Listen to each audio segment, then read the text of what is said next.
Well, I feel a little bit stupid now, because I actually did Stage 6 before Stage 5. Did Noki Bay before Serena Beach. Didn't pay attention to the order there, but... whatever, the game is designed for you to do levels out of order, so... Ha! Shut up! No, don't actually shut up. It's perfectly fine.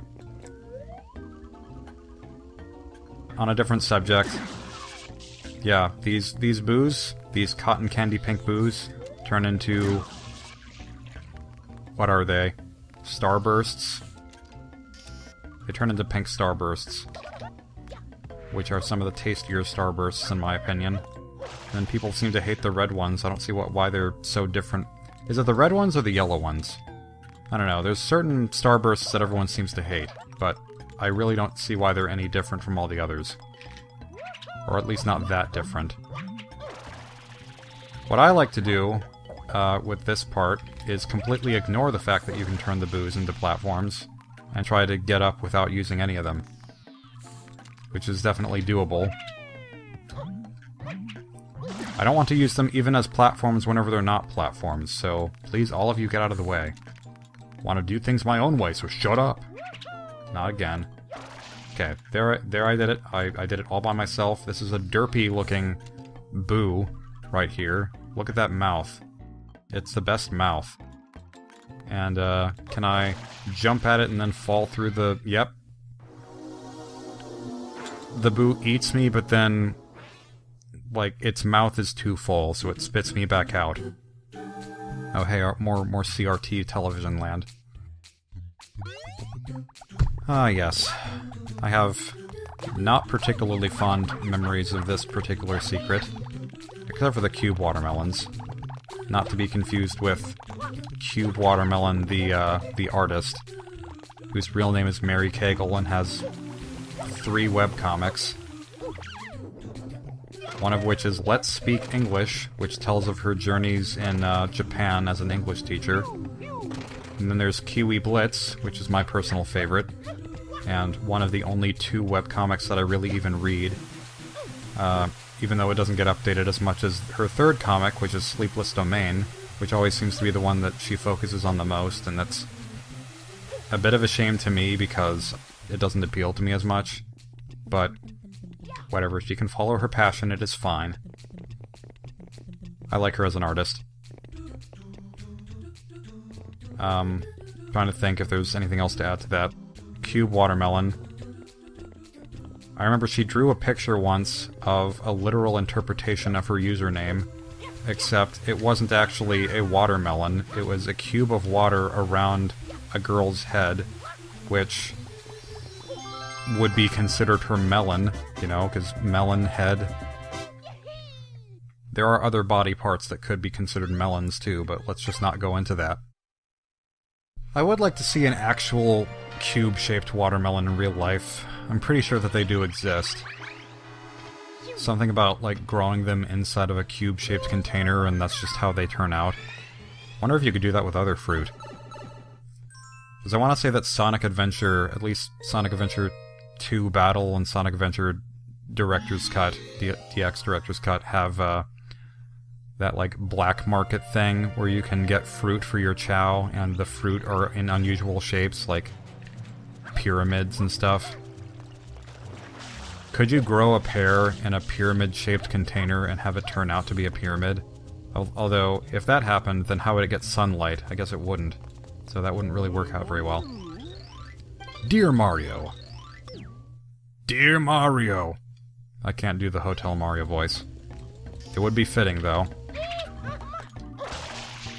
Let's see, what am I doing? Oh yeah, this is one of the most fun missions. It's overly convoluted, but that kind of makes it great. It's sort of a puzzle, too, a little bit. We have Yoshi here. He needs a pineapple, so of course you think, oh, well I'll just look for a pineapple nearby. These aren't fruit. Oh, there are fruit over there. But then you'll go over here, and none of these are pineapples.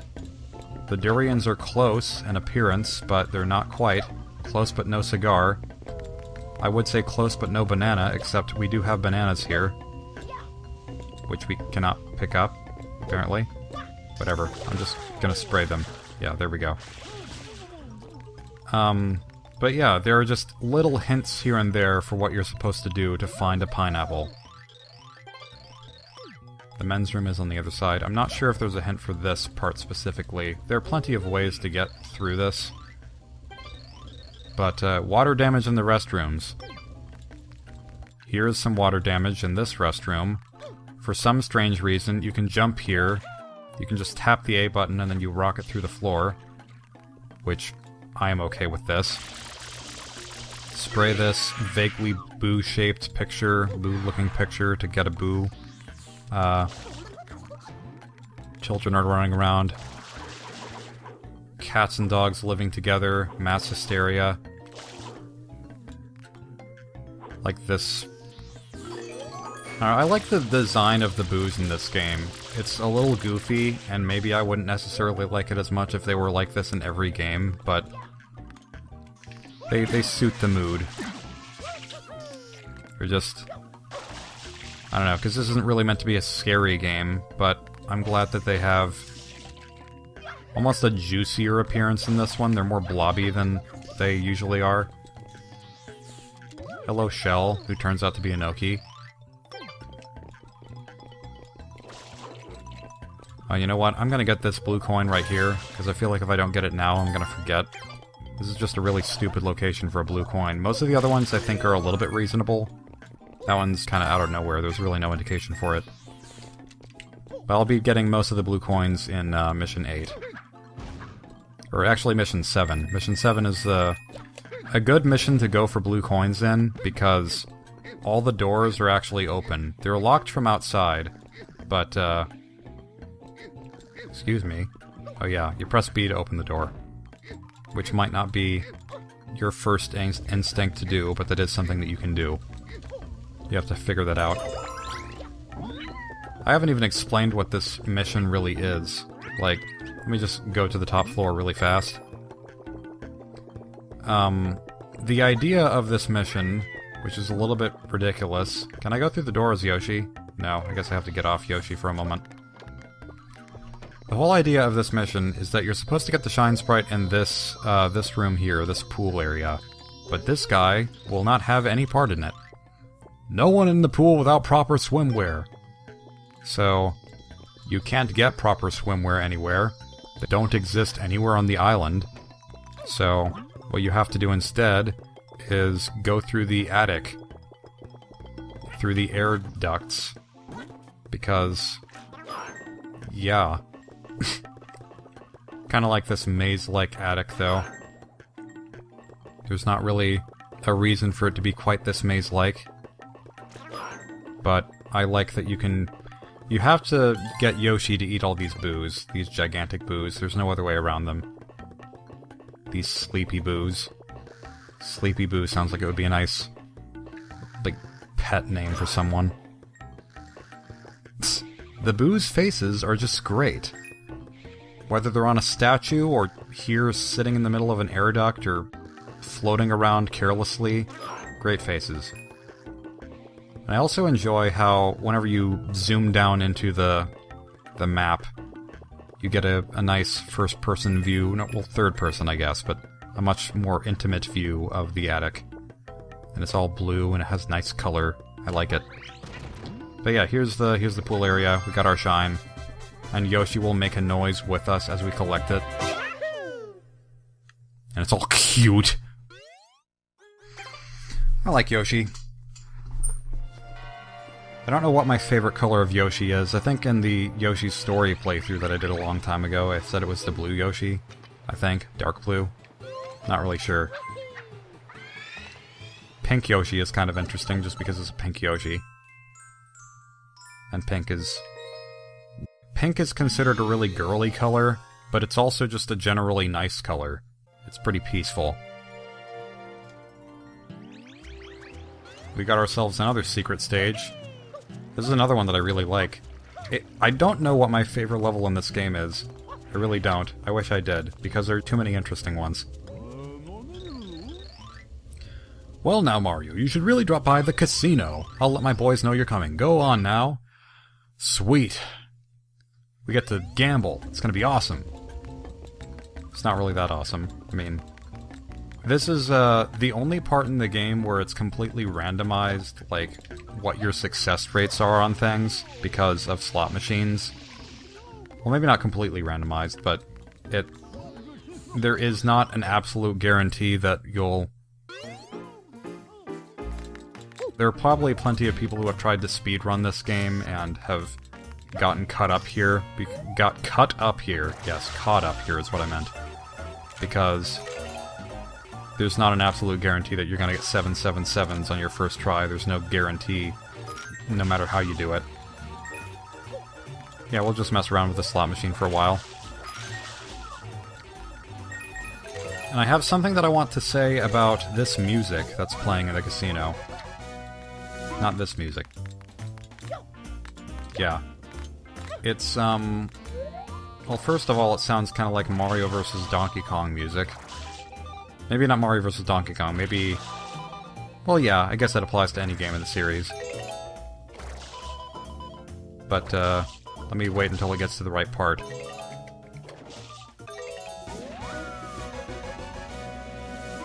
Oh yes, this is probably a speedrun killer too, right here. Just waiting for the music.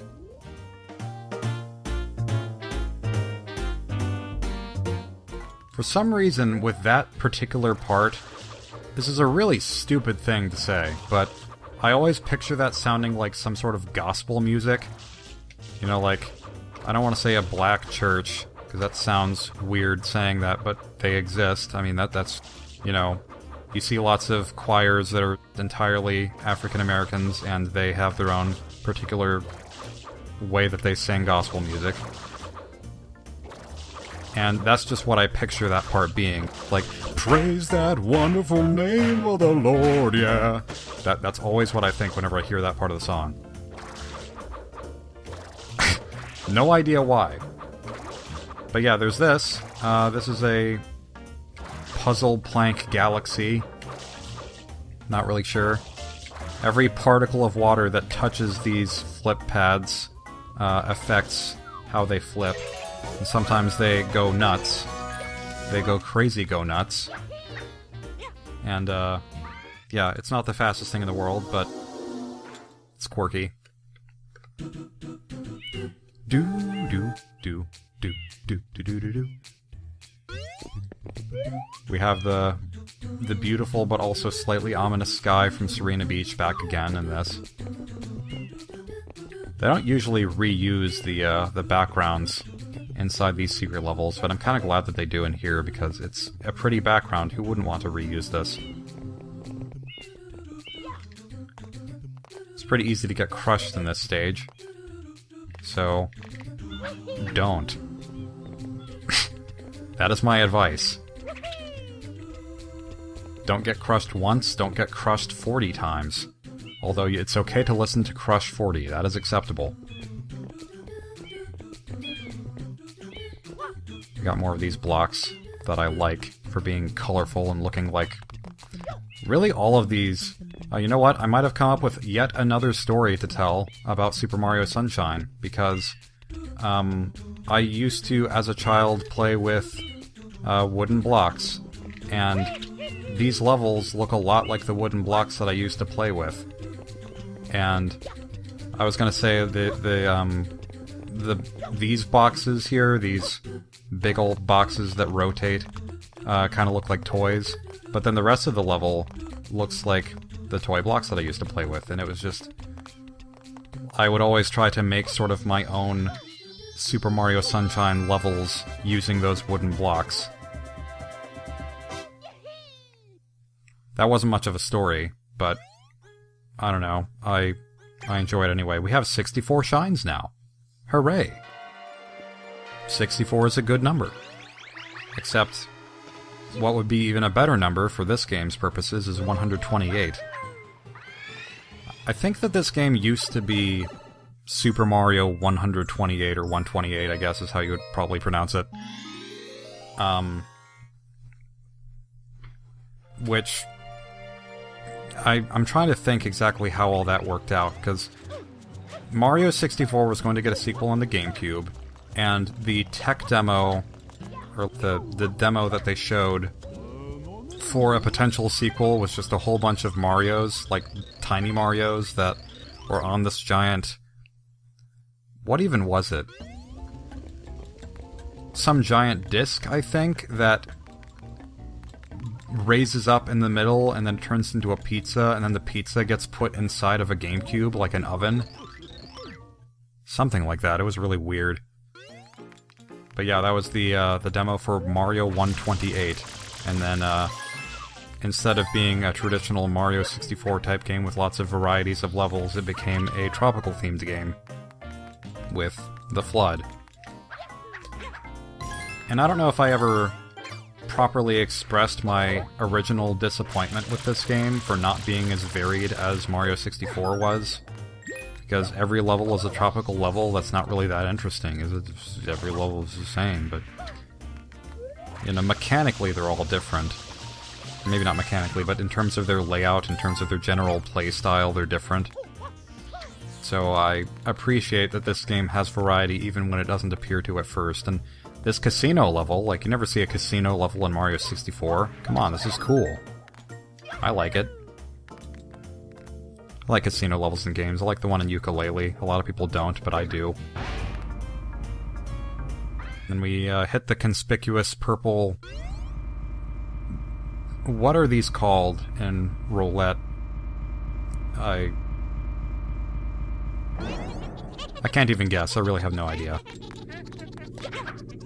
Here we are in the Astral Observatory. And King Boo certainly does not look nearly as menacing as he does in Luigi's Mansion. Another weird similarity between this game and Luigi's Mansion is they both have, in addition to being both released at the beginning of the GameCube's lifespan, and also having backpack devices for the characters, Dodongo dislikes smoke. Yeah, they both have King Boo as an antagonist. Not a particularly big antagonist in this game, but still an antagonist nonetheless. And they made completely different design choices for both. This boss can be a little bit on the annoying side, mostly because I don't know if it's... I don't remember ever having a problem with this, but some people seem to say that it takes forever to beat this boss because you never get the slot machine result that you want. But I'm pretty sure that the fruit is supposed to come every other time, and regardless of how you spend the slots. Although I guess it didn't happen that time, so maybe I'll be really unlucky this time. Or really lucky in this case. Maybe it was intentional that it gave me coins because I was low on health. That would be interesting. It's more opportunity to listen to the fun music. Okay, what does this mean? Not really sure. Oh, bubbles. Okay. There's bubbles. That's fine. I'm not really even sure what this means. Oh, they're bubbles that give you water. That's nice. So we got good. Get the pepper, even though I don't like peppers. I mean, apparently King Boo does not like peppers either. I don't like peppers even if they're not hot. I don't care if they're hot or not. Peppers in general I don't really like the taste of.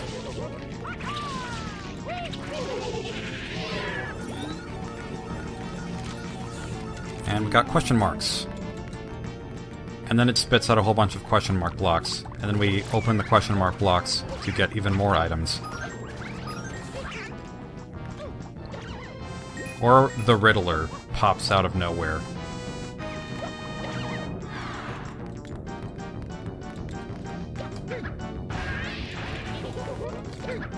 I like the roulette wheel as a